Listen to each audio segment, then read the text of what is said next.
हजारों लाखों करोड़ों लोग इमरान खान साहब के साथ है और कोई भाई का नाग रहना उन तक नहीं पहुंच सकता। देखिए, हमें इस बात का फख्र है कि हमारा लीडर न भागता है और न घबराता है, न नून लीग के नवाज शरीफ की तरह जब थोड़ा सा सख्त वक्त आए तो मुल्क से भागता है। इसलिए हमें इस बात पे बड़ा फख्र है कि हम एक ऐसे लीडर के पैरोकार हैं जो कि न घबराता है न डरता है और ईमानदार भी है। और मुल्क को, पाकिस्तान को क्या चाहिए। जिस तरह से इमरान खान साहब ने कभी इस कौम को मायूस नहीं किया, इंशाल्लाह ये कौम भी कभी इमरान खान को मायूस नहीं करेगी। और हर बार जब इन्होंने ओछे हथकंडे इस्तेमाल करने की कोशिश की इम्पोर्टेड हुकूमत ने, पूरी कौम, फैमिलीज, बच्चे, बुजुर्ग इमरान खान साहब के साथ खड़े और इंशाल्लाह खड़े रहेंगे।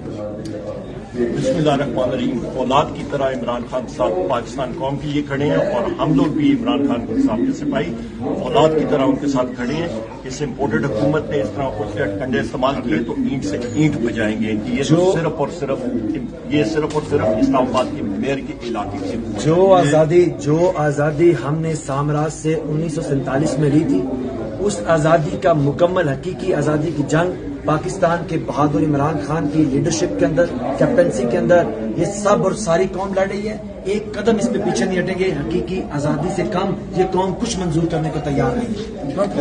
अब कप्तान ठीक करेगा सब कप्तान। ये सारे बुजुर्ग जो हैं, जो अमेरिका की गुलामी लेकर NRO 2 जिन्होंने लिया है, ये जब भाग जाते हैं, जब बुरा वक्त आता है, अस्पतालों में कोई बीमार होता है, कोई लंदन इलाज के लिए भागा होता है, और जब इनको गुलामी कबूल करके आ जाते हैं और उसके बाद आपने देखा कि हशाश बशाश चोरियां इन्होंने जो है वो 1100 अरब रुपए की चोरियां माफ कराई हैं। आज ये दोबारा बैठे हुए हैं, इमरान खान के साथ हैं।